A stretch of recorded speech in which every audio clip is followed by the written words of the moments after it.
Hey everyone, this is Kara Crosswick Brindle. Welcome back to the channel. New face on the channel today. Hi Erica. Welcome to the channel. Thanks. You bet. So obviously we're here to talk about something that's near and dear to you and my heart, and I want people to get to know you. So before we go into all the details, do you want to share a bit about your practice and what you do right now? Sure. So I'm a licensed psychologist in Colorado, and I own Mindful Connections Mental Health, which is located in Colorado Springs. We have, I don't even know how many providers at this point, but upwards of 8 at a time, usually. Some who are working towards their licensure, some who are fully licensed.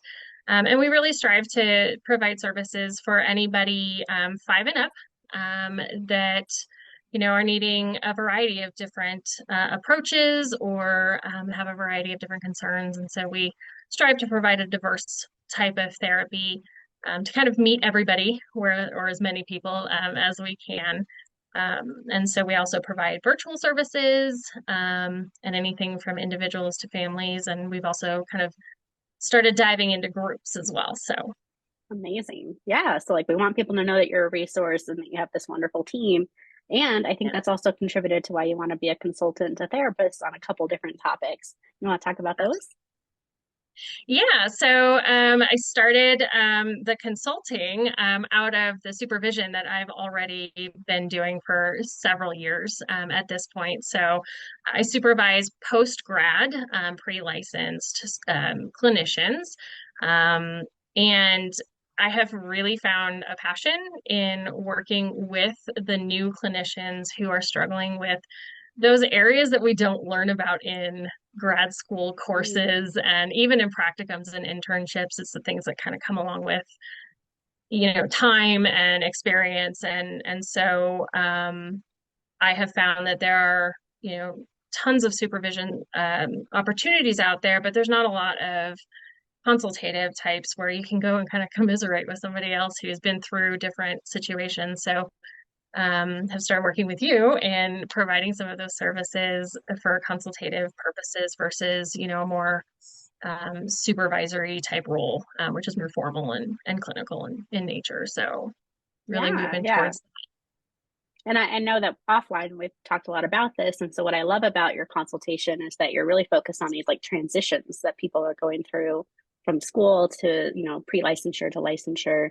Because as Yeah, you named, it's not something we're really talking about, like the emotional and like competence and confidence combination yes, there of like yeah, where do I go to have support around that. So I love that you're doing absolutely. that for our community. Thank you. Yeah, it's definitely an area of need. I've worked with supervisees for quite a few years now, and these common issues come up. And, one of the most common things that I hear from new clinicians and even some seasoned clinicians is we weren't taught how to deal with some of these more difficult concepts that we're told are going to happen, things like client death and subpoenas and grievances. And I remember a supervisor once telling me everybody's going to have a grievance against them at some point in their career. Well, what do you do with that? And so these are Mhm. things that people are terrified about. And when it happens to them, they're not surprised, but at the same time, they don't know how to navigate it. And sometimes you just need that extra support to get through those situations. So Absolutely. Yeah. And like someone who's like, I'm willing to talk about that or I'm a safe space for that. So if you're willing to share this as much or as little as you want to, why you? Why are you someone who's like, I feel called to work on these particular issues of client death or subpoena or grievance? Why you for that service? yeah. So I mean, I think it started when I was in grad school. I was given a really great opportunity to supervise, and it pushed me towards a passion to understand burnout in helping professions.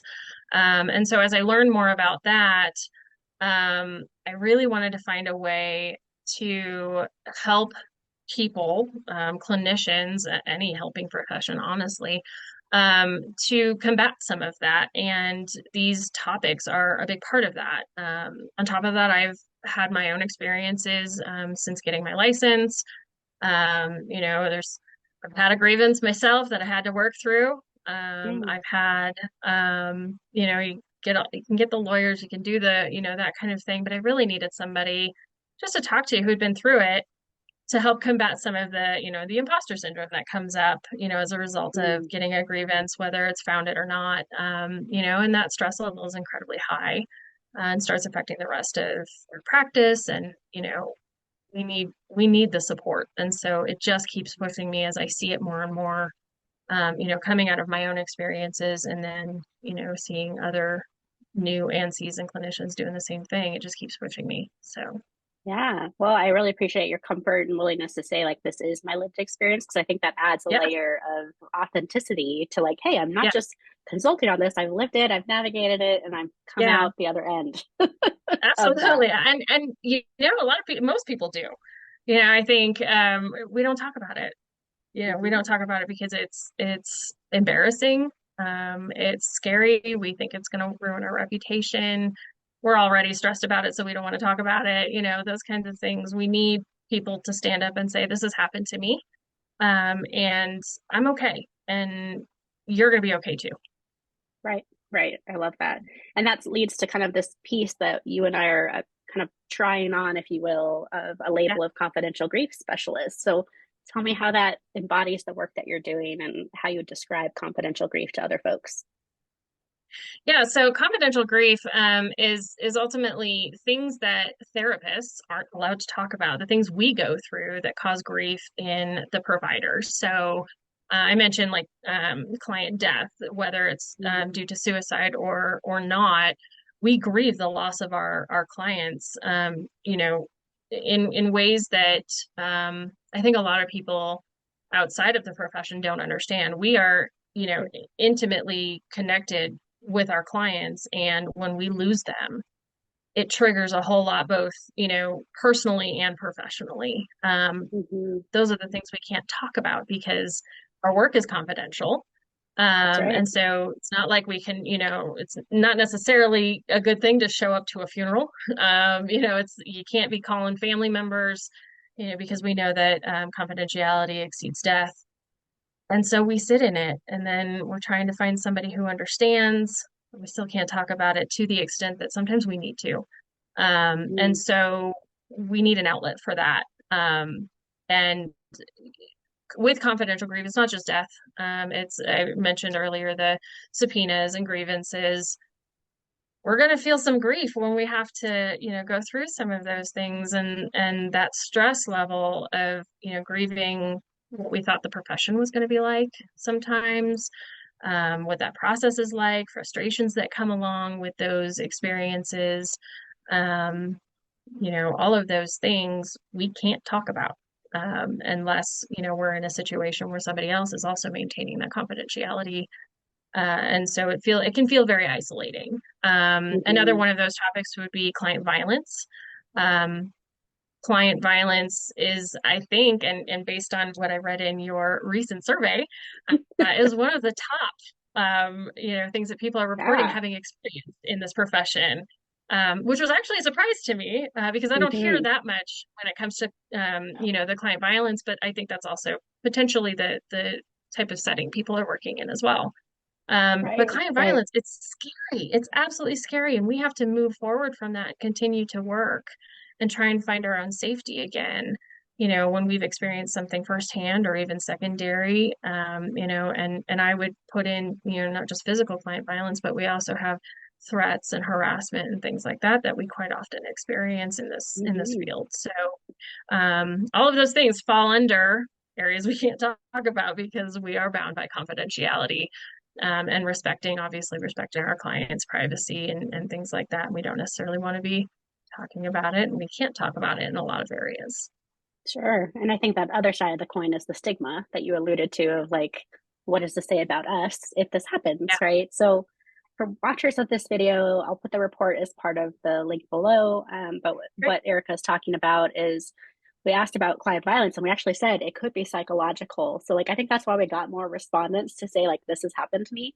I don't actually Yeah, think a lot of people are getting physically assaulted by their clients, if I yeah. could make an assumption about the data so far. But yeah, I was also surprised that, like, oh, okay, this is happening on some level where people feel unsafe, Yeah, psychologically unsafe, yeah. and how does that impact us as clinicians? So I really appreciate you naming that of, like, huh, we're all a little Mhm, surprised at how often these things are happening in any of the big mhm. five, as I call them. Mm-hmm. Right. Yeah. Yeah. So obviously we'll keep people up to date on the data collection because Erika is helping me with Yeah. that. Yeah. But as a confidential grief specialist, where can people find you? I mean, it sounds like you're doing this consultation piece with new grads and people at all stages of their career. And then you also want Yep. to like hold space for this like heavier stuff. So how can people find you? Yeah, so I'm providing these services both in person and virtually. I am finding more interest virtually for most people just for time and such. So you can go on to www.mindfulconnect.com/services dash one to find all of the services I provide for professionals. That's anything from clinical supervision to group clinical supervision, as well as the consultative pieces, both in group as well as individually. Group is not quite up and running, but it is something on the books at this point. And you can also just give us a call at the office at 719-423-7428 and just inquire about it there if you'd like. But you can also, hop onto that website and schedule it just directly through there. So Awesome. So I'll be sure to put that link below as well. So it's really easy for awesome. people to click and engage. But Erika, I really Great. appreciate all of the work you've done in our field and the fact that you're willing to like help me spearhead this confidential grief piece. I think this is so Yeah, I'm exciting. really I'm excited. so glad you're Yeah, willing to do that, folks. yeah, They're going to be I'm really so excited. supported in that. So on that note, thank you again for being here. Viewers, stay tuned for more videos. I'm sure you'll see more from Erika as I get her comfortable on the channel. So stay tuned for more. We'll see you next time.